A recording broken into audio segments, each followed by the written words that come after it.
حول ولا قوة إلا بالله العلي العظيم.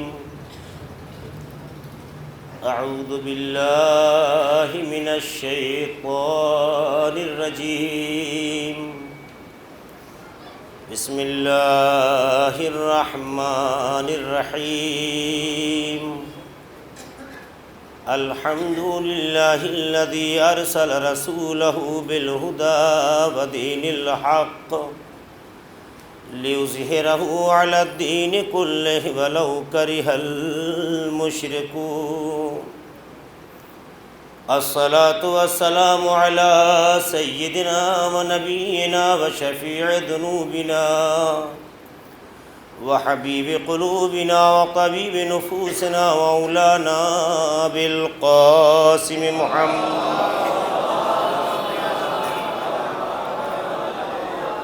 وعلى أهل بيته الطيبين الطاهرين المعصومين المظلومين الذين أذهب الله عنهم الرجس وطهرهم تطهيرا.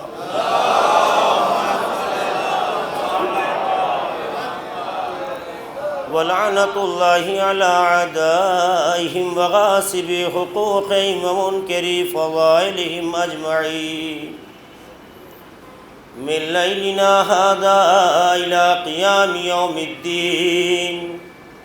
أما بعد فقد قال الله سبحانه تبارك وتعالى في كتابه المبين وهو أصدق القائلين والصادقين وقوله الحق. بسم الله الرحمن الرحيم. وإذ قال ربك للملائكة إني جاعل في الأرض خليفة قالوا أتجعل فيها من يفسد فيها ويسفك الدماء ونحن نسبح بحمدك ونقدس لك قال إني أعلم ما لا تعلمون. صلوات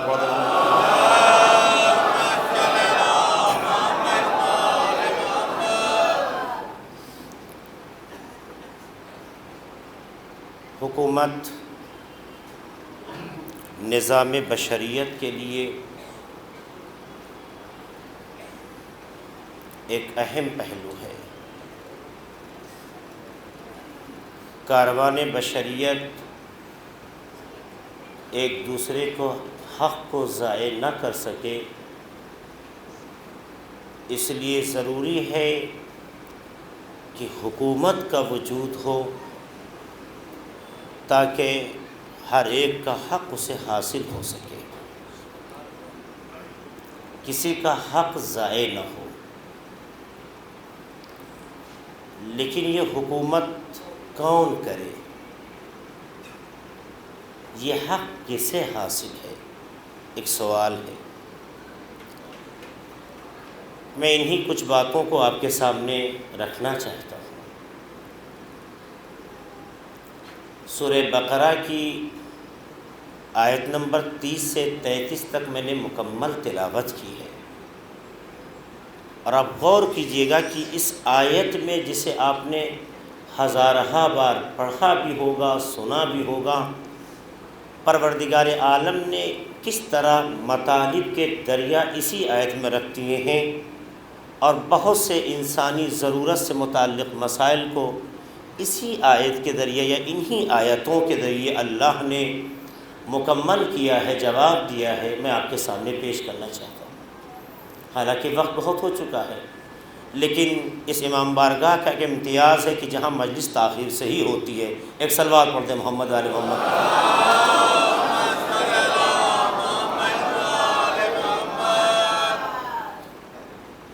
پروردگار عالم اس آیت میں جو پیغام دے رہا ہے وہ کچھ انہی باتوں کا جواب ہے. حکومت کا حق کسے حاصل ہے، کون حکومت کرے؟ حکومت بشریت کے نظام کو ایک صحیح سمت اور صحیح دشا دینے کے لیے ضروری امر ہے. تو اگر حکومت ضروری امر ہے تو یہ حق کسے حاصل ہے؟ قرآن کی آیتوں نے واضح طور پہ کہہ دیا یہ حق صرف اور صرف خدا کا ہے۔ ان الحکم الا للہ الا لہ الحکم، اس طرح کی بہت سی لہ الحکم، اس طرح کی بہت سی آیتیں ہیں جو یہ واضح کرتی ہیں کہ حق حکومت اس کائنات پہ صرف اور صرف خدا کا۔ کیوں؟ چونکہ خدا اس کائنات کا خالق ہے۔ عقلی بات ہے، جو جس چیز کا خالق ہوتا ہے وہ بہتر سمجھتا ہے کہ مخلوق کی ضرورت کیا ہے۔ دقت کیجیے گا، جب بہرحال ہماری مجلسیں آپ سنتے رہتے ہیں اور آپ کو یہ اندازہ ہے کہ میری باتوں میں ایک ربط ہوتا ہے، میں کچھ لطائف ہیں جو عقلی اور فکری ہوتے ہیں جو آپ کے حوالے کرنا چاہتا ہوں، اس لیے آپ دقت کیجیے گا میں کہنا کیا چاہتا ہوں۔ اللہ کو یہ حق حاصل ہے تو کیوں؟ اس لیے کہ ایک خالق ہی بہتر طریقے سے سمجھتا ہے، جانتا ہے کہ مخلوق کی ضرورت کیا ہے۔ ہر انسان کی، ہر مخلوق کی ضرورتیں مختلف ہیں، اور اللہ کی مخلوق میں انسان اشرف المخلوقات ہے، کل مخلوق نہیں ہے۔ جن بھی اللہ کی مخلوق ہیں، انس بھی اللہ کی مخلوق ہے، جنات بھی مخلوق، انسان بھی مخلوق، ملائکہ بھی مخلوق، کائنات کے ذرات بھی اس کی مخلوق ہیں۔ تو جب کائنات کا ہر ذرہ اس کی مخلوق ہے تو اسے حق حکومت حاصل ہے جو ہر مخلوق کی ضرورتوں کو اس کے اعتبار سے سمجھتا بھی ہو اور اس کی مشکل کا حل بھی جانتا ہو۔ اگر وہ اس کے حل کو نہ جانتا ہو تو حکومت کا دعوے دار تو ہو سکتا ہے، حاکم نہیں ہو سکتا ہے۔ دنیا میں حاکم بہت سے لوگ ہیں، بہت سے لوگ حکومت کا دعویٰ کرتے ہیں، لیکن ان کا اعتبار آپ کو بھی پتہ ہے، مجھے بھی معلوم ہے۔ جن کو خود کے بارے میں کوئی خبر نہ ہو وہ حق حکومت نہیں رکھتے۔ جو خود سے بے خبر ہو، جو خود سے غافل ہو، جو اپنے ہی نفع نقصان کو آج تک نہ سمجھ سکے، وہ حاکم نہیں ہوتے۔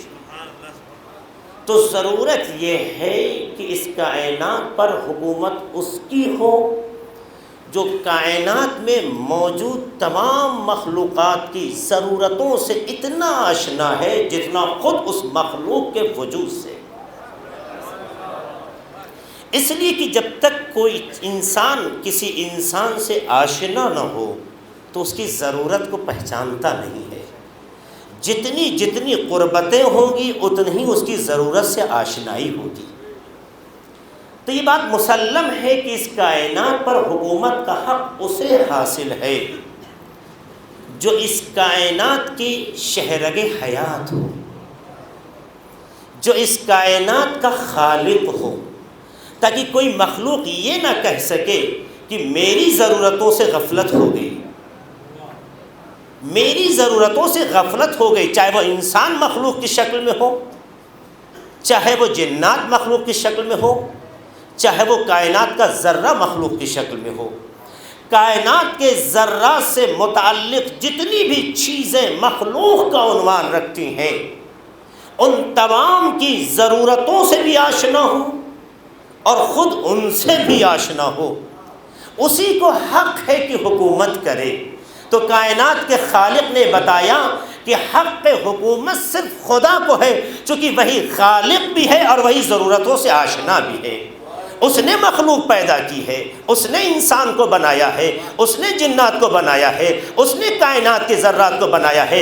کب کب کیسی ضرورت ہوگی، موسم کیسا ہونا چاہیے، ماحول کیسا ہونا چاہیے، پانی کا مزہ کیسا ہونا چاہیے، کائنات کا مزاج کیسا ہونا چاہیے، یہ ساری چیزیں وہی طے کر سکتا تھا جو خالق مخلوق ہو، تاکہ مخلوق کی ضرورتوں کے اعتبار سے کائنات کو مرتب کر سکے۔ یہ ہے نظام خلقت۔ تو حق حکومت کائنات میں صرف اور صرف خدا کو ہے، خدا کے سوا کسی کو نہیں ہے۔ لیکن مسئلہ یہ ہے اس کی قدرت میں کمی نہیں ہے، اس کی توانائی میں کمی نہیں ہے، لیکن اس کی مخلوقات حالات سے دوچار ہو جاتی ہیں، تو ضرورت محسوس کی کہ اس کے ہدایت کے لیے ایسے سلسلے رکھے جائیں جو دیکھنے میں تو ان کے ہی جیسے ہوں، دیکھنے میں تو انہی کے جیسے ہوں، مگر قدرت کے خاص ارادوں کی مخلوق ہوں۔ دقت کیجیے جو بات کہنا چاہتا ہوں، خدا میں توانائی ہے، خدا میں قدرت ہے، وہ جو چاہے کر سکتا ہے۔ ایک مثال دوں جو معصوم کے زمانے میں پیش آئی۔ کسی نے کہا معصوم سے کہ اگر آپ کہتے ہیں کہ اللہ ہر چیز پر قادر ہے تو ہم اس کی قدرت کا جب اعتراف کریں گے کہ پوری دنیا کو ایک انڈے کے اندر سمیٹ دے،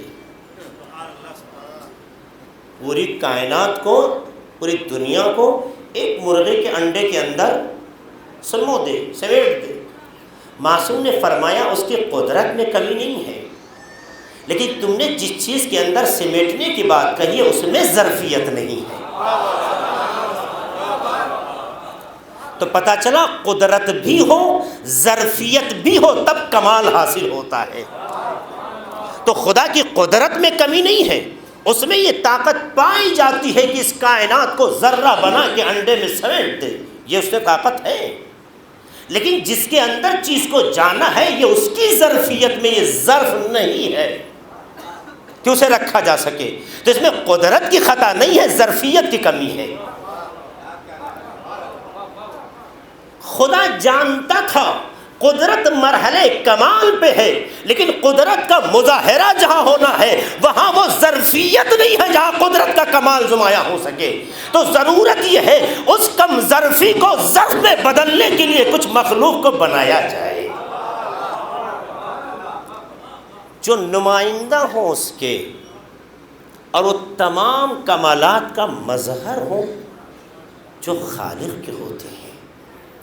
اور اس احساس کو اس نے ہمیں اور آپ کو پیدا کرنے سے پہلے سمجھا تھا، اس احساس کو ہمیں اور آپ کو پیدا کرنے سے پہلے اس نے سمجھا تھا، اسی لیے ابھی کوئی انسان پیدا نہیں کیا ہے، یاد رکھیے گا، ابھی کوئی انسان پیدا نہیں کیا ہے، بنام انسان کوئی انسان کائنات میں نہیں آیا ہے، مگر آنے سے پہلے چونکہ ہمارا خالق ہے، ہماری ظرفیتوں سے آشنا ہے، اس لیے اس نے کہا انی جاعل فی الارض خلیفہ۔ تو یہ وہ خدا ہے جو مخلوق کی ظرفیت کو جانتے ہوئے اس کی خلقت سے پہلے یہ اہتمام کرنا چاہتا ہے کہ کل کو کوئی مخلوق یہ نہ کہہ سکے کہ ہم میں وہ ظرف نہ تھا کہ جس کی بنیاد پر قدرت کے کمال کو اپنے اندر جگہ دے پاتے۔ تو عزیزو، جو خدا انسان کے پیدا کرنے سے پہلے خلافت کے مسئلے کو حل کر رہا ہو، وہ کیسے ممکن ہے کہ آخری نبی کے بعد خلافت کا مسئلہ کسی اور کے ہاتھ میں دے؟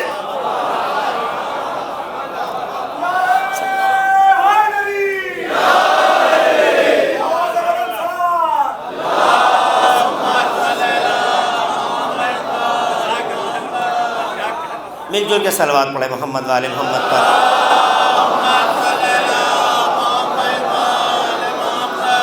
قابل غور بات ہے، یہ آیت سورہ بقرہ کی ہے، ابھی میں نے ترجمہ نہیں کیا ہے۔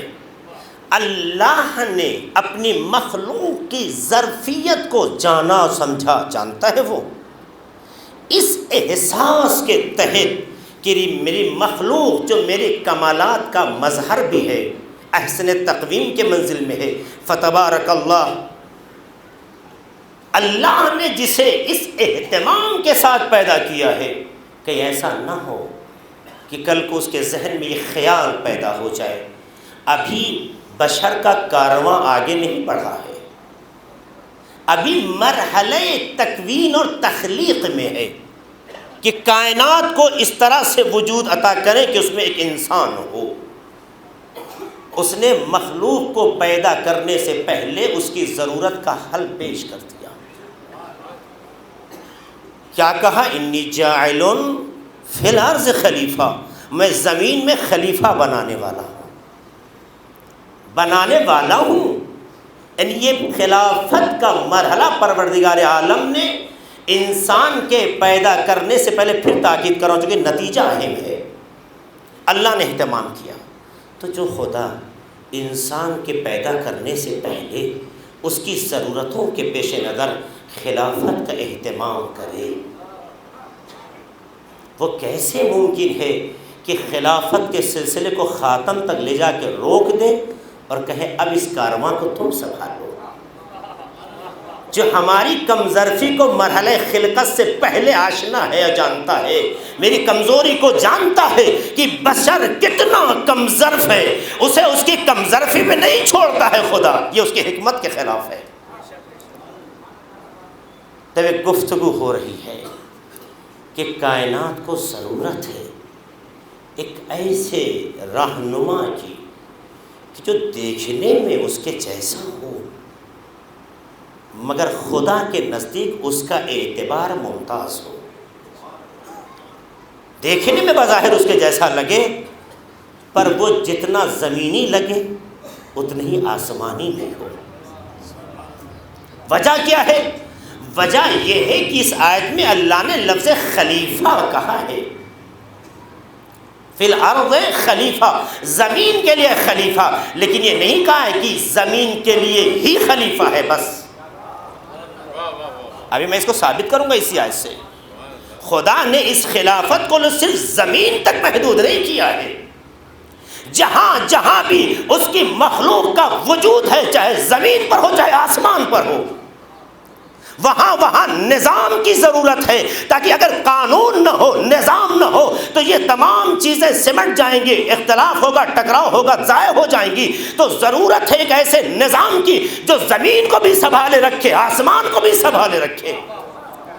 تو خلیفہ نگاہ قدرت میں وہی ہوتا ہے کہ جس کے وجود سے زمین کا بھی نظام باقی رہے، آسمان کا بھی نظام قائم رہے۔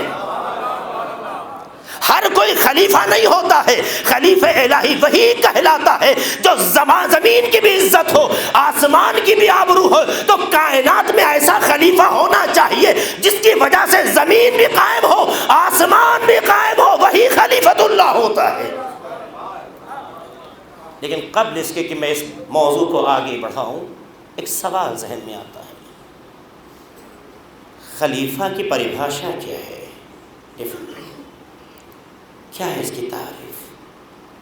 کسے کہتے ہیں خلیفہ؟ قرآن مجید میں دونوں نمونے خلافت کے ہیں،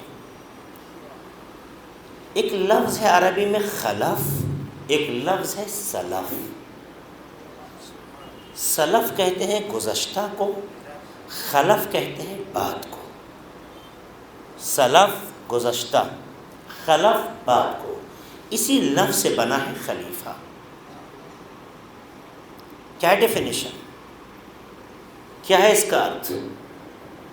کا خلیفہ اسے کہتے ہیں جو دنیاوی زندگی میں نظام کو قائم کرنے کے لیے کسی کی جگہ پر آئے۔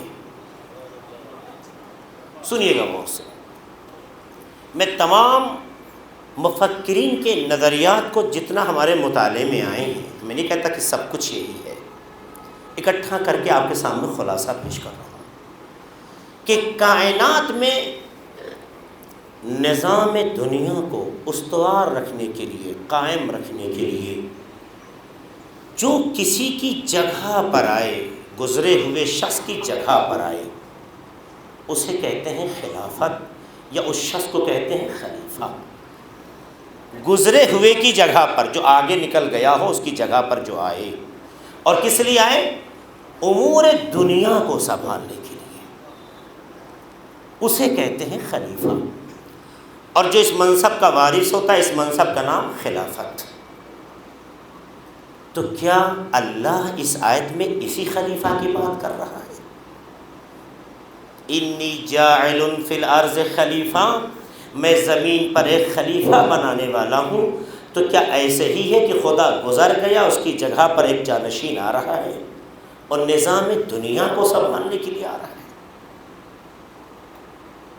یہی سے بات واضح ہوتی ہے اس آیت کا میسج، اور جہاں کہا ہے هو الذی جعلکم خلائف فی الارض، قرآن کی آیت جس نے زمین میں تمہیں خلیفہ بنایا ہے، وہاں مراد یہ ہے اپنے گزشتگان کے جانشین، اپنے گزرے ہوئے لوگوں کے جانشین۔ گزرے ہوئے لوگوں کے جانشین کو بھی خلیفہ اور نائب کہتے ہیں، گزرے ہوئے لوگوں۔ تو کیا خلافت کا جو تصور ہے اسی معنی میں ہے جو اس آیت میں کہا جا رہا ہے؟ کہا نہیں، 4 دلیلوں سے یہ بات واضح ہوتی ہے کہ یہاں خلافت سے مراد صرف یہ نہیں ہے کہ جسے کہا گیا ہے کہ جو گزشتہ لوگوں کی جگہ جو شخص آتا ہے اسے خلیفہ کہتے ہیں تاکہ نظام دنیا کو سنبھال سکے۔ تو کہا پھر یہ کیا ہے؟ کہ یاد رکھیے گا قرآن کی دوسری آیتوں میں اور سورہ بقرہ کی اس آیت میں اور سورہ صاد کی آیت، یا داؤد انا جعلناک خلیفۃ فی الارض فاحکم بین الناس بالحق، اے داؤد ہم نے تمہیں خلیفہ بنایا ہے، تم لوگوں کے درمیان حق سے فیصلہ کرنا۔ کہ یہ 2 آیتیں قرآن کی ایسی ہیں کہ جہاں اللہ نے لفظ خلیفہ کا استعمال مطلق استعمال کیا ہے، اضافت کے ساتھ نہیں ہے۔ هو الذی جعلکم خلائف فی الارض، وہاں پہ قید اور وہاں کی ترکیب دوسری ہے، لیکن یہاں پہ جو کہتا ہے انی جاعل فی الارض خلیفہ، یہاں جو کہتا ہے یا داؤد انا جعلناک خلیفۃ فی الارض، کہتے ہیں یہاں پہ لفظ خلیفہ اللہ نے بغیر کسی قید اور بغیر کسی اضافے کے استعمال کیا ہے۔ خلیفۃ اللہ نہیں کہا، خلیفہ کہا جب خلیفہ مطلق ہو تو اس بات پر تاکید کرتا ہے کہ اس کی حیثیت ایسی نہیں ہے کہ پہلے والا گزر جائے اور پھر جو اس کی جگہ ہے وہ خلیفہ ہے۔ غور کیجیے گا، تو پھر کیا ہے؟ کہا اس کی حیثیت ایسے ہی ہے جیسے کسی محکمے کا ایک ہیڈ آف ڈپارٹمنٹ یہ کہے کہ میں بھائی فلاں کو اپنا جانشین بناتا ہوں، یہ میرے اسسٹنٹ ہیں۔ عربی گرامر کے اعتبار سے بات کو حل کرنا چاہتا ہوں، میں فلاں کو اپنا اسسٹنٹ بناتا ہوں، یہ میرے جانشین ہیں۔ اس کا یہ مطلب نہیں ہوتا ہے کہ وہ بیکار ہو گیا، وہ اس کا کوئی فائدہ نہیں ہے۔ یہ اس بات کی علامت ہے کہ جس نے اسے اپنا جانشین بنایا ہے وہ اعلان کرنا چاہتا ہے یہ میری جگہ ہے، اس کا ہر عمل میرا عمل ہوگا، اس کا ہر عمل میرا عمل ہوگا، لیکن میں اس عمل سے بے دخل نہیں ہوں، عمل میرا ہوگا، یہ اختیار میں نے اسے دیا ہے۔ جہاں اختیار رکھنے والے کے ہاتھ میں ہو مگر اختیار کے استعمال کی اجازت ملے اسے خلافت الہی کہتے ہیں۔ شاید میری بات پہنچی نہیں ہے، بھی آپ تک غور کیجئے گا جو کہنا چاہتا ہوں۔ خلافت کا تصور عام کیا ہے؟ جو کسی کا جانشین ہو، گزرے ہوئے کا جانشین ہو۔ تو کیا اللہ جو کہنا چاہتا انی جاعل فی الارض خلیفہ کہ میں نے زمین میں خلیفہ بنا دیا تو گویا اب ہم کنارے ہو گئے، اب سب کچھ اس کا کام ہے؟ نہیں، کہا دنیاوی خلافت جو نظام دنیا میں ہوتی ہے وہ یہی ہوتی ہے کہ باپ گزر جائے تو بیٹا ہے، جانشینی کا تصور اس کے گزر جانے کے بعد ہوتا ہے جو پہلے تھا۔ لیکن جب بات خلافت الہی کی آتی ہے تو وہاں گزرنے کی بات نہیں ہوتی ہے، وہاں اس بات کو ملحوظ رکھا جاتا ہے کہ اصل قدرت اسی کے ہاتھ میں ہے جس نے اس کائنات کو بنایا ہے، مگر لوگوں میں اعتبار کو مزید قائم کرنے کے لیے کسی کو اپنی جگہ رکھتا ہے تاکہ یہ ثابت کرے اصل وہ ہے، یہ اس کی فر ہے۔ اب یہ جو کچھ کرتا جائے یہ اس کا عمل نہیں ہے، اس کا عمل ہے۔ یہ جو کچھ کرتا جائے یہ اس کا، اگر وہ گزر جائے تو یہ آزاد ہو جائے گا، جو چاہے کر لے، مگر جہاں کمانڈ اپنے ہاتھ میں ہو، نااہلیت آئی تو خلافت گئی۔ اگر نااہلیت آئی، ایک لمحے کے لیے میں نااہلی کی ایک چھوٹی سی، بہت چھوٹی سی مثال دینا چاہتا ہوں۔ جناب یوسف بھی خلیفہ الہی ہیں، جناب یوسف اللہ کے خلیفہ ہیں، مصر میں بادشاہت ہے، جناب یعقوب اپنے گھر والوں کے ساتھ ملنے آ رہے ہیں، ادھر سے باپ بھی چلے، ادھر سے بیٹا بھی چلا۔ میرے جوانوں غور سے سننا اس بات کو، بہت غور سے سننا، بہت اہم ہے جملہ جو میں آپ کے سامنے رکھنا چاہتا ہوں، دونوں طرف سے چلے۔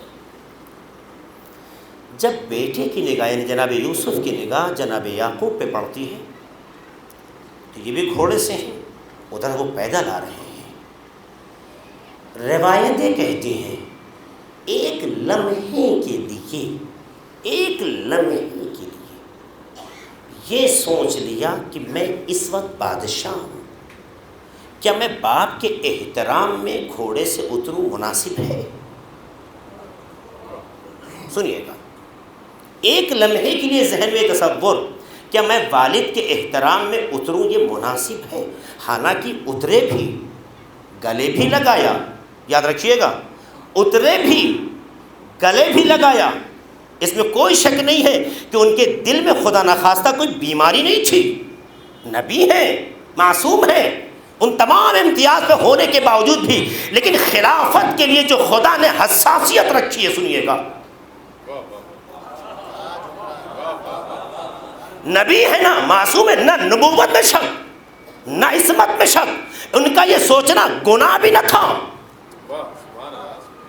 ایک حکومت کا سسٹم ہوتا ہے، اس کے پیش نظر یہ تصور ذہن میں آیا، خدا نے تمام کمالات دینے کے بعد کہا یوسف اگر بیٹا کتنے کمال پہ پہنچ جائے، باپ کے احترام میں اتنا بھی سوچ لے تو تمہاری نسل سے نبوت کو چھین لوں گا۔ حالانکہ گلے بھی لگایا، باپ سے بھی ملے، جا کے روئے بھی، سب کچھ ہوا ہے، لیکن معصوم نے بتایا جناب یوسف نے ایک لمحے کے لیے یہ سوچ لیا تھا کہ میں اپنے والد کے احترام میں اتروں یا نہ اتروں۔ خدا نے اتنی بھی مہلت نہیں دی، چونکہ خلافت ایک حساس مرحلہ ہے، جہاں عام تصور گناہ نہیں کرتے وہاں بھی وہ عمل گناہ بن سکتا ہے، تو خدا نے کمانڈ اپنے ہاتھ میں رکھی کہ نااہلیت کے بنیاد پہ کوئی خلیفہ نہ بن جائے۔ سلوات پڑھ دے محمد والے محمد پر۔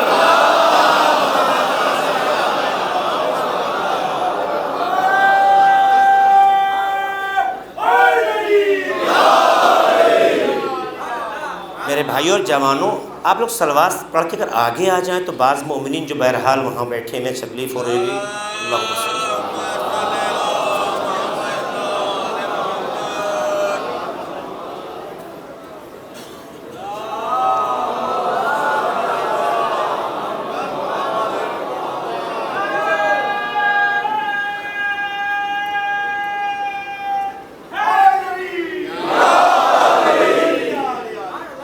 آپ جب امام بارگاہوں میں ہیں، شاید میں یہ بات کبھی کہہ چکا ہوں، بعض مومنین شاید آشنا ہو اس جملے سے، جیسے ابھی آپ سے آگے بڑھنے کے لیے کہا گیا، عبادت گاہوں کا ایک معیار ہوتا ہے، جو جہاں بیٹھ جائے وہ اس کی جگہ ہو جاتی ہے۔ عبادت گاہوں کا ایک معیار ہوتا ہے، مسجد میں آپ جہاں جا کے بیٹھ گئے وہ آپ کی جگہ ہے، امام بارگاہ میں بھی جہاں آپ آ کے بیٹھ جائیں وہ آپ کی جگہ ہے۔ آپ کی جگہ سے اگر کوئی دھکا دے کے ہٹا دے تو وہ اپنے خیال میں نماز پڑھتا ہے پر باطل ہے۔ یہاں پر بھی کوئی آپ کو زبردستی دھکا دے کے ہٹا دے تو اپنے خیال میں عبادت کرتا ہے، اس کا خیال اور وہم ہے۔ لیکن اگر آپ اپنی مرضی سے اپنی جگہ کسی کے حوالے کر دیں تو جب تک وہ عبادت کرے گا اس کا ثواب تو اسے ملے گا، اپنی جگہ دینے کی بنیاد میں آپ بھی ثواب میں شریک ہو جاتے ہیں۔ تو یہ عبادت گاہ کا معیار ہوتا ہے۔ تو پروردگار عالم ایک پیغام دینا چاہتا ہے کہ ماں باپ کا احترام اس کے اصول میں ہر چیز سے غالب ہے۔ کوئی جوان حکومت، منصب، عہدہ پانے کے بعد یہ فکر میں خطا نہ ہو جائے یا وسوسہ نہ ہو جائے کہ ہم تو اس مقام پہ ہیں، اس کی دعاؤں نے اگر آپ کو یاد نہ رکھا ہوتا تو شاید یہاں تک نہ پہنچے ہوتے۔ اگر یہاں تک پہنچ گئے ہیں تو اس کا خیال رکھیں، سارا احترام، سارا کمال، سارا امتیاز اپنی جگہ، مگر سب رکھا رہ جائے گا اگر اصول پروردگار ٹوٹ جائے۔ ایک نبی کی نسل سے نبوت کو ہٹا دیا جبکہ اسے گناہ نہیں کہا جاتا۔ یہ خلافت کا دنیا میں جو، حکومت کا دنیا میں جو تصور تھا، اس کے منع خدا نخواستہ جناب یوسف غیر معصوم نہیں ہے، خدا نخواستہ ان کی نبوت میں کوئی جھول نہیں ہے، وہ اپنے کمالات کے اعلیٰ منزل پہ ہیں۔ تو پروردگار عالم اس منزل میں اس مسئلے کو دیکھ رہا ہے۔ ایک لمحے کا بھی وسوسہ جو انسان کو تعادل و اعتدال سے گرا دے، اسے وہ خلیفہ نہیں بناتا۔ اسی لیے یہاں پر خلافت کا مطلب یہ نہیں ہوتا ہے کمانڈ دے کے خود بے دخل ہو جائے۔ یہاں پر خلافت کا مطلب یہ ہے کہ کوئی ہے جو سرپرستی کر رہا ہے پر کام اس کے حوالے کر دیا ہے، کوئی ہے جو سرپرستی کر رہا ہے اور کام اس کے حوالے کر دیا ہے۔ جہاں پر سرپرستی کسی ذات کی ہو اور کام اعتبار کا ہو، وہیں پہ خلافت الہی نظر آتی ہے، وہیں پہ خلافت کا۔ یہاں پہ اللہ نے خلیفہ مطلق کہا بغیر کسی قید کے۔ یہ ایسے ہی ہے جیسے کوئی کہے کہ میں فلاں کو اپنی جگہ بٹھاتا ہوں، ہمارا جانشین ہے، ہمارا اسسٹنٹ ہے، اس کا ہر عمل میرا عمل ہے، اب یہ جو کچھ کرے گا میرا، لیکن اس کا یہ مطلب نہیں تو وہ آفس چھوڑ کے چلا جاتا ہے۔ یہ خدا ایسے ہی خلیفہ بناتا ہے، بے دخل نہیں ہوتا۔ کا دوسری دلیل کیا ہے؟ کا دوسری دلیل خود یہ لفظ قالوا اتجعل فیها من یفسد فیها ویسفک الدماء، فرشتوں نے جو کہا تو ایسے کو خلیفہ بنائے گا، ایسے کو خلیفہ بنائے گا جو زمین میں فساد و فتنہ و خون ریزی کریں گے۔ یہ کہنا اس بات کی علامت ہے اور گریز ہے کہ خلافت کا سلسلہ آدم سے شروع ہوا ہے، آدم پر ختم نہیں ہوا ہے۔ میری بات آپ تک پہنچی نہیں؟ ایسا نہ تھا کہ جناب آدم کے بنائے جانے پر فرشتوں نے اعتراض کیا ہو۔ اعتراض خواہشات نفسانی کی دلیل ہوتی ہے۔ جہاں خواہشات نہ ہو، جہاں نفس ہی نہ ہو، وہاں اعتراض معنی نہیں رکھتا۔ پر ہاں اتنا ضرور ہے کہ جو جس ماحول میں رہتا ہے اس کی فکر میں اس ماحول سے آشنا ہو جاتی ہے، یعنی اتنا ماحول شناس ہو جاتی ہے کہ جو اصل کا ارادہ ہے اسے ہم بھی سمجھنے لگتے ہیں۔ خالق نے انی جاعل فی الارض خلیفہ کہا تھا، مگر اس ماحول سے آشنا فرشتے سمجھ چکے تھے یہ خلافت آدم سے شروع ہو رہی ہے، آدم پہ ختم نہیں ہو رہی ہے۔ اس لیے جانتے تھے آدم کی نسل میں ایسی مخلوق ہو سکتی ہے جو فساد بھی کرے، فتنہ بھی کرے، قتل بھی کرے، غارت بھی کرے، تو کہا خدا کہتا ایسے کو بھی خلیفہ بنائے گا، ایسے کو بھی خلیفہ بنائے گا۔ تو قدرت کا اعلان ہوا نہیں، ایسے کو خلیفہ نہیں بناؤں گا۔ یہ گریز بتاتا تھا کہ خلافت کا آغاز آدم سے ہوا ہے، خلافت کا سلسلہ آدم پہ ختم نہیں ہوا ہے۔ ایسے کو بھی خلیفہ بنا کر جملہ یہ بات کی علامت ہے یہ سلسلہ خلافت الہی ہر زمانے کی ضرورت ہے، آج ختم نہیں ہوگا۔ ایک پہلی منزل۔ اور خدا نے پھر یہ کہا انی اعلم ما لا تعلمون، جو میں جانتا ہوں تم نہیں جانتے۔ اس کا مطلب یہ خلافت دنیا کے نظام کی خلافت نہیں ہے، فقط یہ خلافت الہی ہے۔ تیسری دلیل کیا ہے؟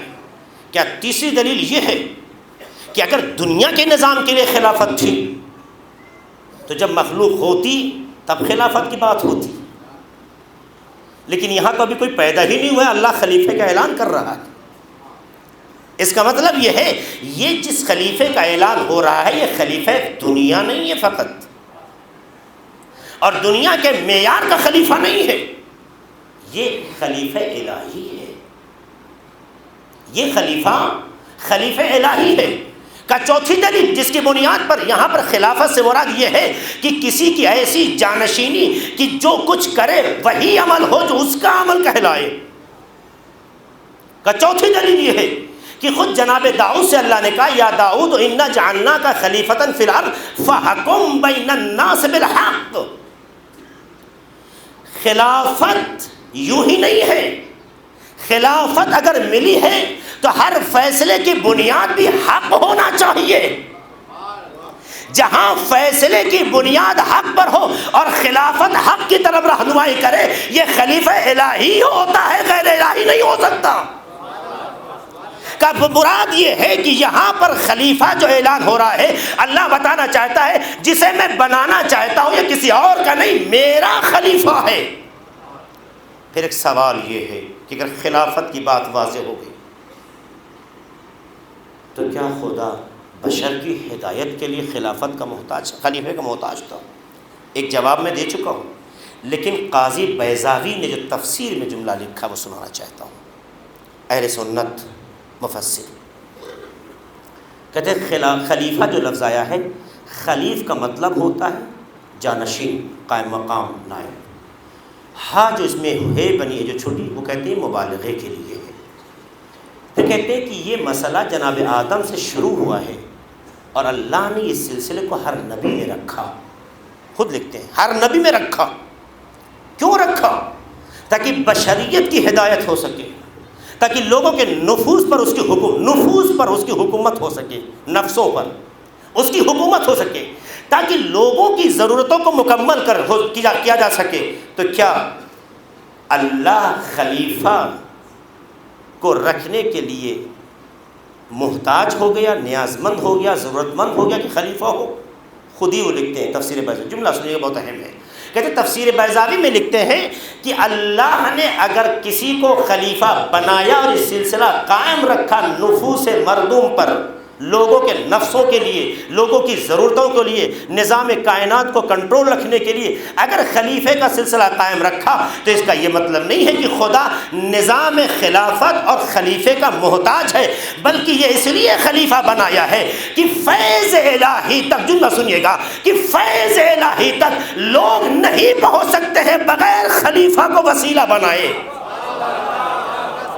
فیض الہی تک لوگ نہیں پہنچ سکتے ہیں بغیر خلیفہ کے.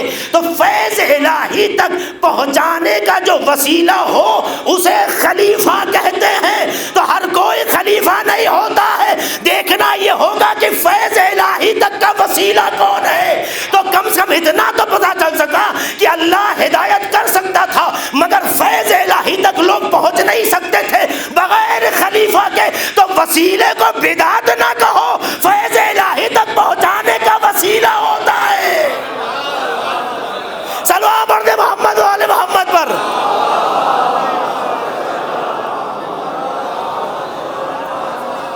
میں دیکھ رہا ہوں کہ دامن وقت میں گنجائش کم ہوتی جا رہی ہے اور میں بات کو آگے بڑھانا چاہتا ہوں، لیکن شاید اپنی بات مکمل نہ کر سکوں.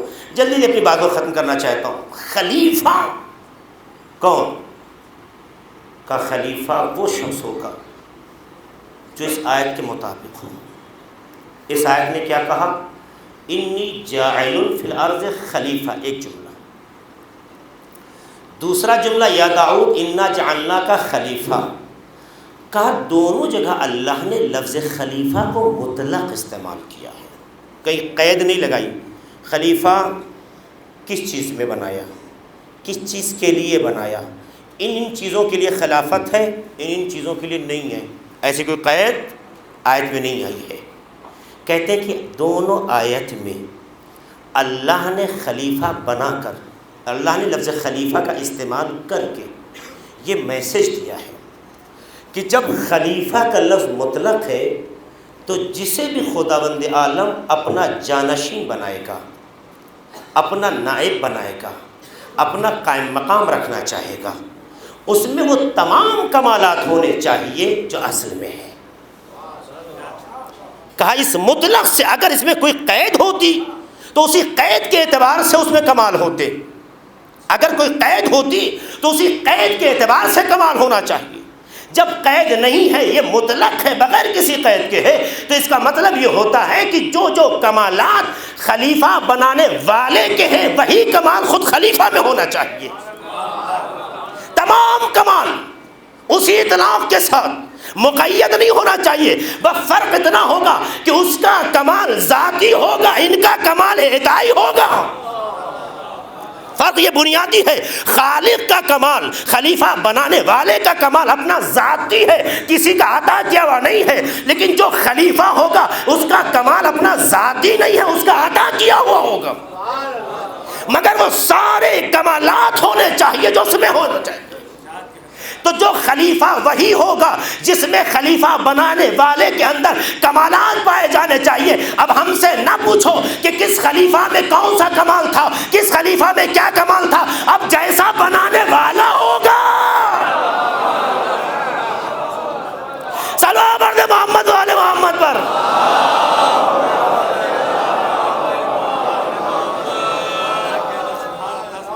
کون بنا رہا ہے؟ اللہ نے پہلے کہ جب میں بنا رہا ہوں، تو جب وہ بنائے گا تو وہ تمام کمالات اس میں ہونے چاہیے جسے اس نے قائم مقام جانشین خلیفے کو عنوان سے بنا کے رکھا، یہ ہونے چاہیے تھے نا۔ لیکن اگر کوئی دوسرا بنانے لگے تو یہ تو معلوم ہو چکا ہے، جو بنائے گا، جو خلیفہ بنائے گا، بنانے والے کا جو اعتبار ہے، بنانے والے کا جو اعتبار ہے وہی خلیفے کا اعتبار ہوگا۔ اب نظام کائنات میں ایک خلیفہ الہی ہے، ایک خلیفہ سقیفائی ہے۔ اب جس کا جیسا نصیب ہو، جو بنانے والا ہے ویسا خلیفہ ہوگا۔ خلیفہ تو ویسے ہوگا، لیکن ہم اس قرآن کے عنوان سے گفتگو کر رہے ہیں۔ قرآن کہتا ہے کہ خلیفہ کیسا ہونا چاہیے، کا اس اطلاق سے جو مطلق لفظ استعمال کیا ہے، جس میں کوئی قید نہیں ہے، اس سے یہ پتہ چلتا ہے کہ جو کمال بنانے والے میں ہے وہی کمال اس میں ہونا چاہیے، بس وہ فرق بھولیے گا نہیں۔ تو بنانے والے کا کمال کیا ہے؟ وہ عالم ہے، وہ عالم ہے۔ تو خلیفے کا کمال کیا ہونا چاہیے؟ یہ بھی عالم ہو۔ اگر اس نے کائنات کا ہر علم اپنے قدرت کے ساتھ رکھا ہے، تو جسے اپنا جانشین بنا رہا ہے اس میں بھی یہ کمال ہونا چاہیے کہ ہر علم کو اپنے ساتھ رکھے۔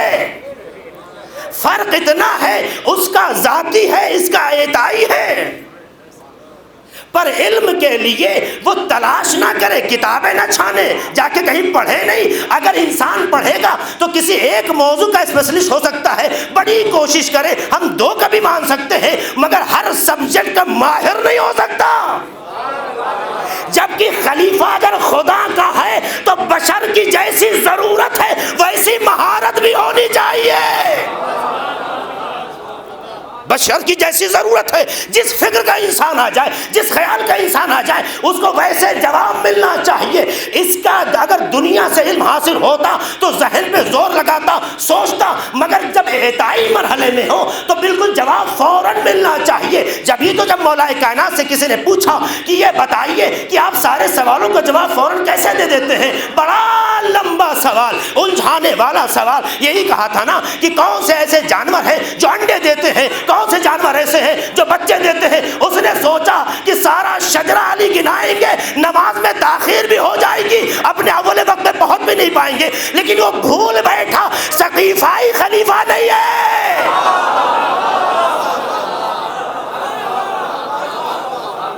وہ یہ بھول گیا تھا، اسے اگر یاد ہوتا یہ الہی خلیفہ ہے تو اس کے جواب میں وقت نہیں ہو، جو کہہ دے گا وہی اصول بن جائے گا۔ یہی تو کہا نا، جن کے کان ظاہر ہے وہ بچے دیتے ہیں، جن کے کان ظاہر نہیں ہے وہ انڈے دیتے ہیں۔ یہ جملہ کہہ دیا تو کہنے لگا یہ بتائیے اتنے آسانی جواب کیسے دے دیا؟ کہا بتاؤ یہ کتنی انگلیاں؟ کہا 5۔ کا سوچا کیوں نہیں؟ کہا جو چیز سامنے کی ہو وہ سوچ ہی نہیں جاتی۔ تو اگر عالم کا جانشین ہے تو معیار علم بھی اتنا ہونا چاہیے کہ جو سوال آ جائے جواب سوچ کے نہ دے، آیا نہیں جواب حاضر ہے۔ صلوات پڑھ دے محمد والے محمد۔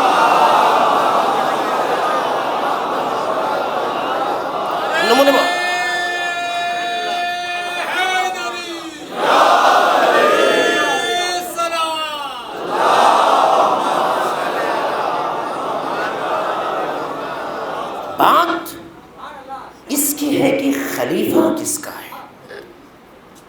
جو اعتبار اس کا وہی اعتبار اس کا. اگر وہ ہر زبان کو جانتا ہے چونکہ خالق ہے، ہر زبان کو جانتا ہے چونکہ خالق ہے، اگر زبان کو نہ جانے تو کیا پتہ مخلوق کیا تقاضا کر بیٹھے، یا کیا درد دل کرنا چاہے، یا کیا راز بیان کرنا چاہے. وہ تو مترجم کا محتاج ہو جائے گا. اور اگر مترجم خائن ہو گیا تو خدا خیر کرے. دنیا کے نظام میں جو بہت سے مذاکرات ہوتے ہیں، کبھی کبھی ترجمہ غلط ہونے کا نتیجہ ملکوں میں اختلاف ہو جاتے ہیں. تو نظام قدرت میں اللہ نے یہ نظام ہی نہیں رکھا کہ جو اللہ اور بندے کے درمیان واسطہ بنے، خلیفہ ہو، اس کی زبان کو سمجھنے کے لیے مترجم آئے. نہیں، اب کائنات جتنی زبانیں ایجاد کرتی جائے، ایجاد ہوتی جائے کہ اس کا یہ عالم ہوگا، ایجاد ہوتی جائے اس کا یہ عالم ہوگا. اللہ نے خود کہا وَعُلِّمْنَا مَنْطِقَ الطَّيْرِ، جناب سلیمان کو ہم نے پرندوں کی زبان سکھائی. قرآن کی آیت ہے نہیں، یعنی خدا دیتا ہے، دینا خدا کو ہے، پر زبان ہر کسی کی جانتا ہو وہی خلیفہ الہی ہوگا. یہ دوسری پہچان. اور زبان کے مسئلے میں وہ ہندوستان، پاکستان، ایران، یہ دوسرے ملکوں میں جائیے آپ، زبانیں مختلف ہو جاتی ہیں. حتیٰ ہندوستان میں ہر 20 کلومیٹر پہ لہجہ بدل جاتا ہے. اگر آپ لہجوں سے آشنا نہ ہو، زبان سمجھ میں نہیں آتی ہے، تو خلیفہ الہی ایک فرد کا نہیں ہے، کائنات کے ہر ذرے کا ہے. تو صرف زبان انسان ہی کی نہیں، جانوروں کی بھی آنی چاہیے، پرندوں کی بھی آنی چاہیے،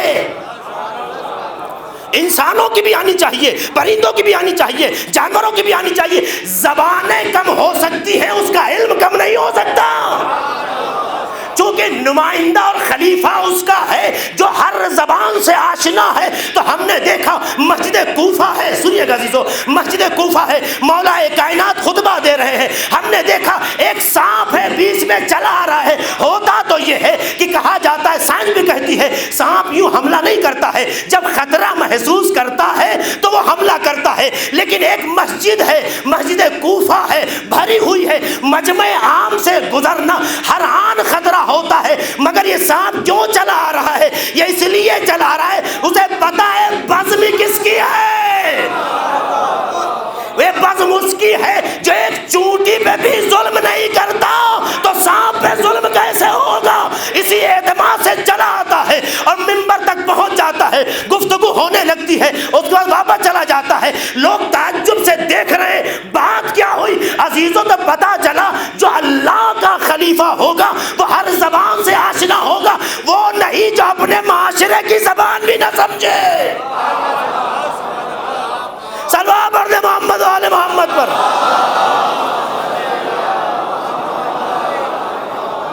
میں جلدی سے سمیٹنا چاہتا ہوں چونکہ اگر نمونے پیش کروں، نمونے بہت زیادہ ہیں. ایک جملہ اور آخری جملہ ہے اس عنوان کا، اس لیے کہ دامن وقت میں بالکل گنجائش نہیں ہے، کہ جو اللہ کا خلیفہ ہوگا اس کے اندر یہ کمال ہونا چاہیے کہ اگر اللہ کے اندر یہ قدرت ہے جس نے خلیفہ بنایا ہے، خلیفہ بنانے والے میں یہ طاقت پائی جاتی ہے کہ وہ کن فیکون کے مرحلے میں جو چیز چاہے خلق کر دے، جو چیز چاہے ختم کر دے، جسے چاہے حیات دے دے، جسے چاہے موت دے دے. اگر خالق خلیفہ بنانے والے کی یہ قدرت ہے کہ جسے چاہے موت دے دے، جسے چاہے حیات دے دے، یہ اس کے اندر حیا نہیں ہے، تو جو اس کا خلیفہ ہے اس میں بھی یہ کمال ہونا چاہیے جب جسے چاہے ٹھوکر مار کے موت، ٹھوکر مار کے حیات دے دے. اور کائنات نے اس کا اثر دیکھا بھی ہے، ورنہ شاید خلافت الہی سمجھ میں نہ آتی. مولا علی کے سامنے جنازہ لا کے رکھ دیا گیا، اپنے خیال میں جنازہ بنایا تھا، زندہ کو لٹایا تھا، جنازے کی شکل دی تھی، کہا نماز پڑھا دیجئے. ایک بار پوچھا، 2 بار پوچھا، 3 بار پوچھنے کے بعد حجت تمام ہو جاتی ہے. ادھر اللہ اکبر کہا نہیں، حیات نکل گئی. جب اماں آ کے پیروں میں لپٹ کر بین کرنے لگی، گریا کرنے لگی، تو اس کی چاہت پر اپنے ارادے سے زندہ کر کے بتایا کہ جو الہی خلیفہ ہوتا ہے اس کے اندر یہ کمال ہوتا ہے، جب جسے چاہے موت دے دے، جب جسے چاہے حیات نہ کر دے۔ یہ مراحل ہوتے ہیں چونکہ اس میں تمام وہ صفات ہونے چاہیے جو اس کے خلیفہ بنانے والے میں ہے۔ پھر کہیں ہم گفتگو کریں گے تو بقیہ باتیں آپ کے سامنے رکھیں گے، بہت سے مصادیق ہیں۔ یہ میں مثالیں وہاں لے کے گیا جو مولائے کائنات، چونکہ نبی آخری نبی کی خلافت تک کوئی بحث ہی نہیں ہے، بحث اس کے بعد کی تھی، اس نمونے میں نے اس کے بعد کے دیے ہیں، پر معیار وہاں سے ثابت ہے، جب جہاں جیسی چیز ہو اس کے یہاں کن فیکون، جو ارادہ کر لے وہ ویسے ہو جاتا ہے۔ تو جو خلیفہ خدا ہوتا ہے جو ارادہ کر لے، اب وہ پانی بھی ہو تو جواہرات میں بدل جاتا ہے، ارادہ اس کا چل رہا ہے نا۔ یہ اس بات کی علامت ہے کہ جو اللہ نے لفظ خلیفہ کہا ہے۔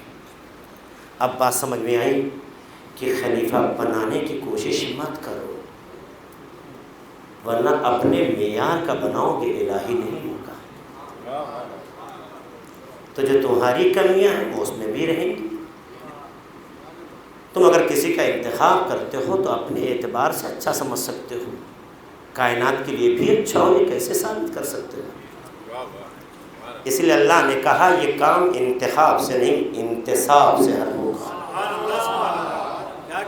انتصاب سے۔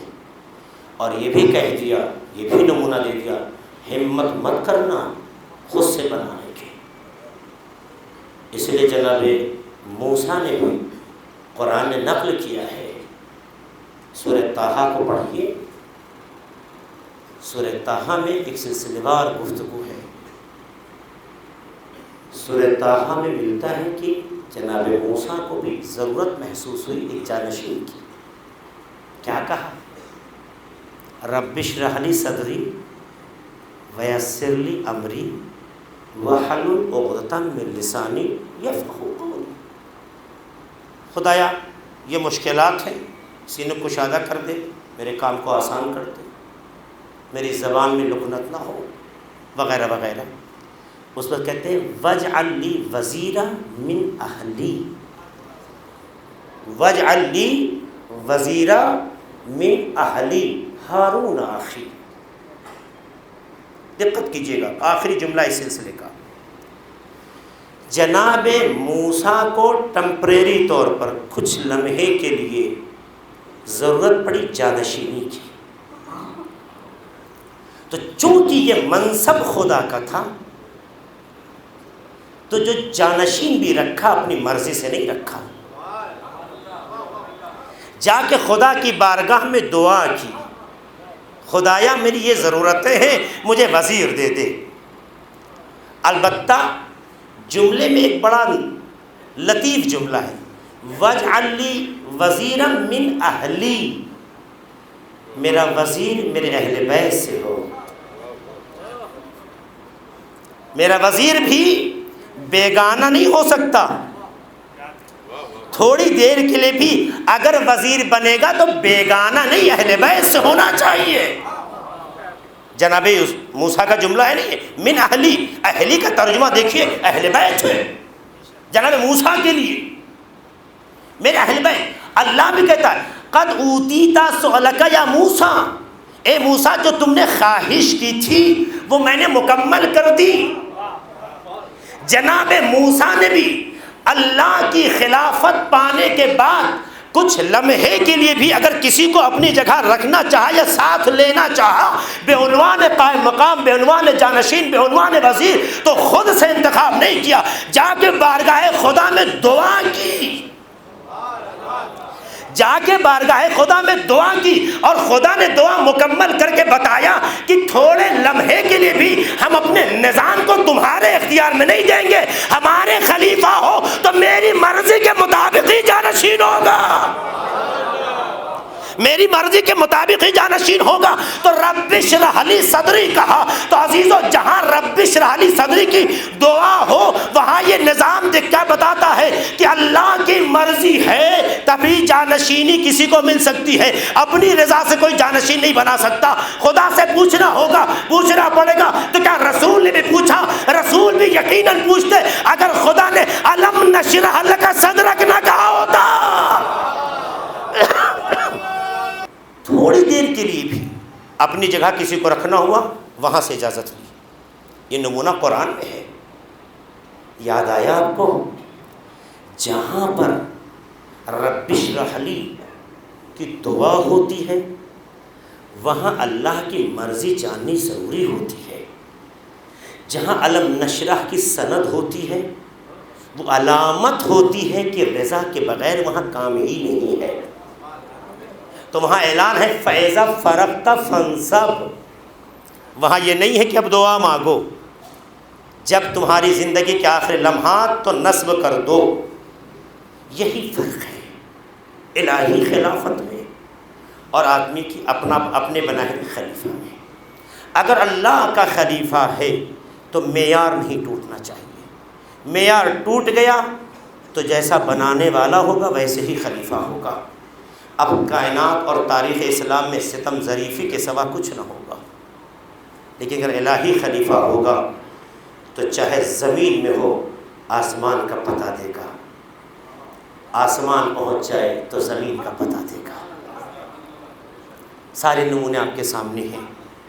تو ہونا چاہیے ایسا خلیفہ جو کائنات کی شہرگ حیات ہو، جس کے اندر یہ امتیاز پایا جائے جو اللہ نے کہا تھا انی اعلم ما لا تعلمون، جو میں جانتا ہوں تم نہیں جانتے، یعنی ملائکہ سے بتانا چاہتا تھا کہ تمہاری پریشانی میں سمجھتا ہوں، جو تم اظہار کر رہے ہو پریشانی کا میں جانتا ہوں۔ اولاد آدم میں اہل بھی آئیں گے نااہل بھی آئیں گے، مگر ہمارا معیار نہیں ٹوٹے گا۔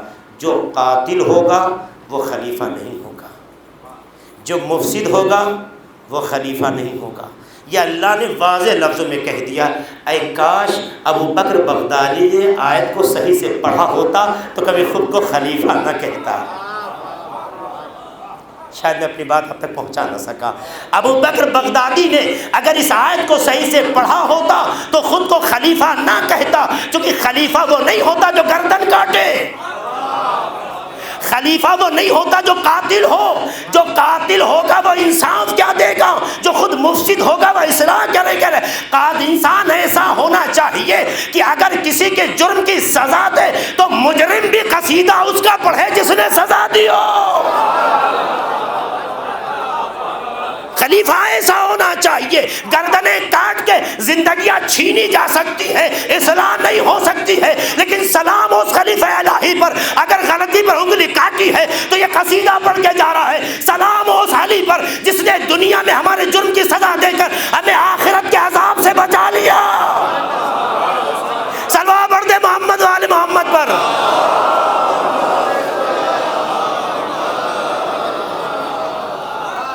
تو جس معیار کا خلیفہ ہوتا ہے اس معیار کی لاج رکھتا ہے، اور رکھا ہے لاج رکھنے والوں نے۔ انہوں نے دل کو ایسا آراستہ کیا، ورنہ دنیا میں تو چھوٹے لوگوں کو کون دیکھتا ہے۔ اسٹیٹس کا جو بھوت آج ہمارے معاشرے میں ہر کسی کے سر پہ سوار ہے، وہ کہاں اجازت دیتا ہے کہ ہر کسی سے ہر کوئی دل لگائے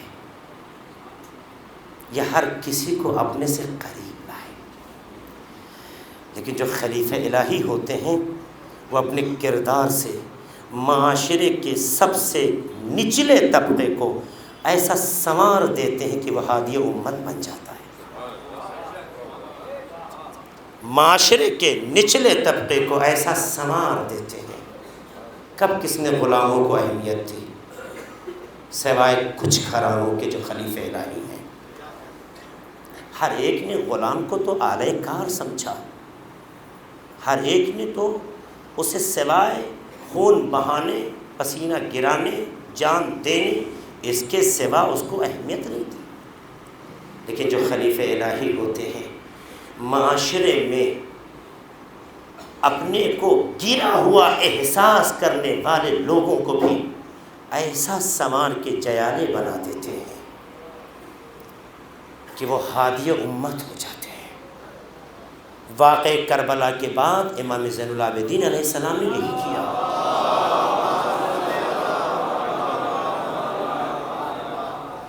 واقع کربلا کے بعد امام زین العابدین علیہ السلام نے یہی کیا۔ کون کہتا ہے یہ گھر میں بیٹھے؟ پابندیاں تھیں ان پر، آزادی بیان ان کے پاس نہیں تھا، لیکن امام نے فرصت کو ایسا سنوارا کہ حکومت ہی کرتی رہ گئی، سمجھ نہ پائی کہ ہو کیا گیا۔ بازار سے غلام کو خرید کے لاتے تھے، عرب کا عام ماحول تھا، لوگ لاتے تھے خدمت کے لیے، امام لاتے تھے خدمت کرنے کے لیے۔ بہت فرق ہے دونوں میں۔ خلیفہ الہی خدمت کرنے کو زیادہ اہمیت دیتا ہے، خدمت لینے کو زیادہ اہمیت نہیں دیتا۔ آپ غلاموں کو لاتے تھے اور انہیں زمانے کا بہترین عالم بنا کے آزاد کر دیتے تھے۔ امام سید سجاد نے 35 سال کی عمر جو واقع کربلا کے بعد گزاری ہے، آخری لمحے تک سن 94 یا 95 ہجری میں آپ کی شہادت ہوتی ہے۔ آپ کی شہادت کے بارے میں 2 تاریخیں ہیں۔ مشہور تاریخ تو 25 محرم ہے جو آپ جانتے ہیں، 12 محرم بھی آپ کی ایک تاریخ ہے۔ شاید اسی لیے ہمارے وطن سے متعلق افراد جو یہاں ہیں جناب سید سجاد علیہ السلام کا تابوت بھی اٹھانا چاہتے ہیں، کیونکہ ایک روایت کے مطابق 12 ہے، ایک کے مطابق 25 ہے۔ تمام مصلحتوں کو مد نظر رکھتے ہوئے وہ تابوت بھی آخر میں نکالیں گے۔ تو بہرحال امام سجاد علیہ السلام کا تابوت اس مناسبت کے پیش نظر، اگر میں اپنے لفظ میں کہوں بنتا ہے تو صحیح ہے۔ اب دیکھیے کہ امام نے معاشرے کے نچلے طبقوں کو بھی اتنا اونچا کر دیا کہ کائنات بھی فخر کرتی ہے، اسلام بھی غرور کرتا ہے کہ اس کے دامن میں ایسے ایسے خلیفہ الہی نے اسے پروان دینے کے ساتھ ساتھ ایسے افراد کی تربیت کر دی کہ جو گری نگاہوں سے دیکھے جاتے تھے مگر نگاہ قدرت کے وہ ممتاز افراد بن گئے۔ اور 1 2 نہیں، ہزاروں غلام امام نے ہر سال رمضان میں آزاد کرتے تھے، شوال میں پھر خریدتے تھے، 1 سال تربیتی کام کرتے تھے۔ اگر امام کی سیرت کو کائنات میں زندہ کرنا ہے تو آؤ سماج کے جو نچلے طبقے کے لوگ ہیں انہیں اوپر اٹھاؤ۔ چوتھے امام کو اگر زندہ کرنا ہے تو سیرتوں سے زندہ کرو۔ خلیفہ الہی کو اگر دنیا میں پہچانوانا ہے تو ان کے کردار سے پہچانواؤ۔ نعروں سے خلافت زندہ نہیں ہوتی، نعرے حقیقی بھی ہوتے ہیں، کھوکھلے بھی ہوتے ہیں۔ بس جہاں حقیقی ہوتے ہیں اس میں زور ہوتا ہے، جہاں کھوکھلے ہوتے ہیں وہاں شور ہوتا ہے۔ لہٰذا اپنے معیار کو اونچا کریں، اپنے معیار کو اونچا کریں، ایسا کچھ کریں کہ خلیفہ الہی اپنے سیرتوں سے، اپنے کردار سے آپ میں زندہ دکھائی دے۔ اور جس دن آپ میں زندہ ہو گیا یہ کائنات کا مقدر خود بخود سمجھ جائے گا۔ بڑا مظلوم ہے امام جس کے لیے آپ اکٹھا ہوں گے۔ میں معذرت کے ساتھ اپنی بات مکمل نہیں کر سکا، لیکن میں کیا کروں، دورے وقت میں گنجائش نہیں، 1 گھنٹہ گزر گیا ہے۔ عزیزوں، یہ وہ امام ہے کہ جس کی زندگی آنسو بن گئی۔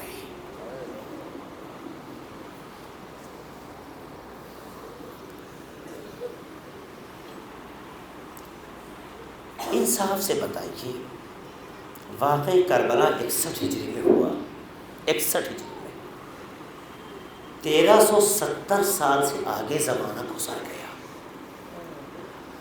آپ بھی جب کربلا والوں کا ذکر سنتے ہیں، عزیزانو نفسیاتی بات کہنا چاہتا ہوں، آج اتنا سال گزرنے کے بعد بھی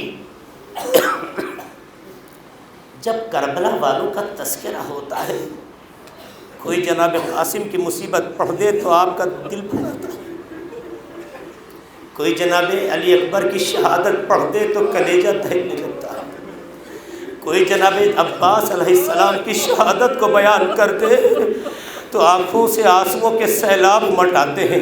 کوئی امام حسین کی پیاس اور شہادت کا تذکرہ کر دے تو خون کے آنسو رونے کو دل کہتا ہے. عزاداروں بس اتنا بتانا 1370 سال سے زیادہ زمانہ گزر گیا ہے, آج بھی کربلا کا ذکر آپ کو اتنا تڑپاتا ہے تو جس کی آنکھوں نے کربلا دیکھی ہو. جناب زین العابدین علیہ السلام کی مصیبت کو بیان کرنے کی ضرورت ہی ختم ہو جاتی ہے. ارے جس نے خود اپنی آنکھوں سے کربلا دیکھی ہو اس کا گریہ کیسا ہوگا. شاید یہی وجہ تھی جب پانی سامنے آتا تھا رونے لگتے تھے. جب کوئی کہے کیا ماجرا ہے مولا تو کہتے تھے قتل ابن رسول اللہ دشانہ, ابن رسول خدا پیاسا مارا گیا. جب کھانا رکھا جاتا تھا فریاد کرتے تھے قتل ابن رسول اللہ شاجائے, ابن رسول خدا بھوکا شہید. اس لیے پیاس پانی کو دیکھ کے رونے لگتے تھے, کھانے کو دیکھ کے رونے لگتے تھے. عزاداروں مصیبتوں کی خبر سنانا اور ہے, مصیبتوں کا گزرنا اور ہے. جس پر گزرا ہے اس کے دل سے پوچھئے, جس پر یہ مصیبتیں گزری ہیں اس کے دل سے پوچھئے کتنا میرا آقا غریب ہے, اپنے آنسوؤں کو روک نہیں پاتا. مدینے کی گلیوں میں جب بازار سے گزرتا قصاب سے پوچھ بیٹھتا ہے اتنا بتا دو جب جانور ذبح کرتے ہو تو اسے پیاسا ذبح کرتے یا اسے آب و دانا نہیں یار ابن رسول اللہ, اے فرزند رسول ہم تعلیمات اسلام سے آشنا ہے. ہم جب جانور ذبح کرتے ہیں دانا بھی رکھتے ہیں پانی بھی رکھتے ہیں. ایک مرتبہ کربلا کا رخ کرتے کہتے تھے اے نانا آپ کی امت میں ایک جانور کو بھی بھوکا نہیں. یہ جملہ کیوں کہا جاتا ہے؟ ایک حکمت شریعت بتاؤں میں آپ کو. کیوں شریعت نے کہا کہ جانور کو جب ذبح کیا جائے تو اسے آب و دانہ دیا جائے؟ کیوں کہا؟ دقت کیجئے گا, تڑپ تڑپ کے روئیں گے عزاداروں. بڑے مظلوم امام کے ماتم کے لیے آپ حاضر ہوئے. اسلام نے کیوں کہا کہ جب جانور ذبح کرو تو آب و دانہ دے دو؟ کا اس لیے کہا گیا ہے کہ جو گردن جس سے حیات کا تعلق ہے, جو گردن جس سے حیات کا تعلق ہے, جب یہ جانور پانی پی لیتا ہے تو گردن ملائم ہو جاتی ہے, چھری آسانی سے چل جاتی ہے.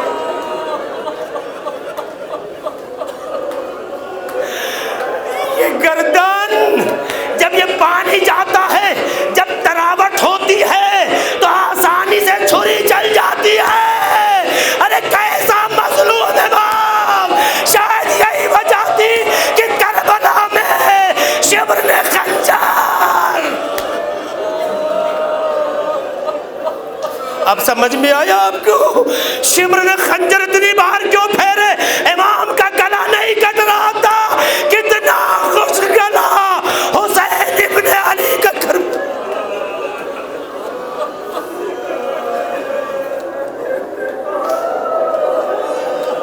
انصاف سے بتانا, انصاف سے بتانا, جس حسین پہ آج آپ گریہ کر رہے ہیں, یعنی جب ان کا بابا دنیا سے گزرا, وہ بیٹا جو جوان تھا کربلا میں 22-23 سال کی عمر تھی, کربلا سے ایسا غیرت مند جوان کسی بھی باپ کا ہو کبھی حادثہ فراموش نہیں کر سکتا.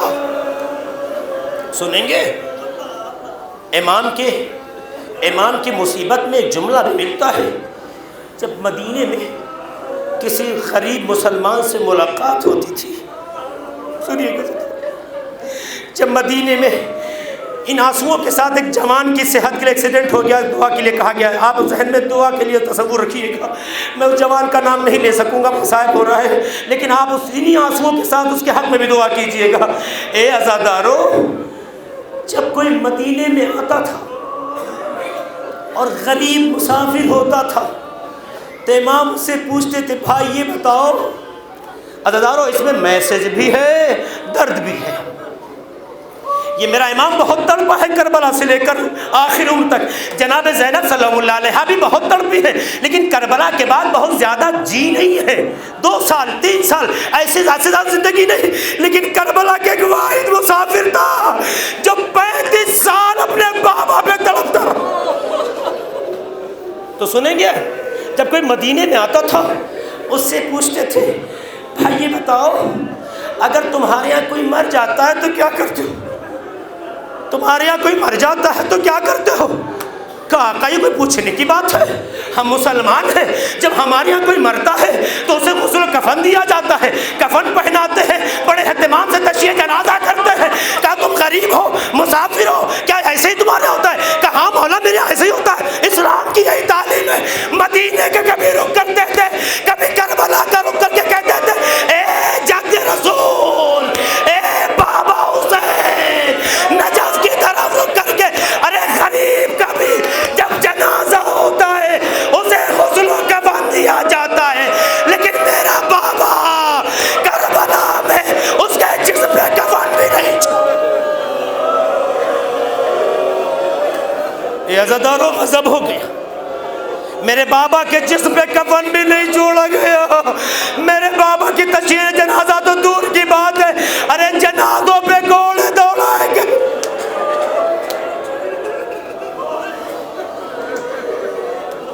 خدا نہ کرے کبھی کوئی حادثہ اپنی نگاہوں سے آپ دیکھیں. اگر کوئی حادثہ آپ دیکھ لیں، ایکسیڈنٹل کیس دیکھ لیں، کسی کی باڈی کا حال ایسا ہو کہ سر پھٹ گیا ہو، بدن ٹوٹ گیا ہو، تو جب بھی وہاں سے گزریں گے یا کہیں بھی رہیں گے، جب بھی ریلیکس ہوں گے وہ ساری تصویر نگاہوں میں آئے گی. سوچو یہ سیدھے سجاد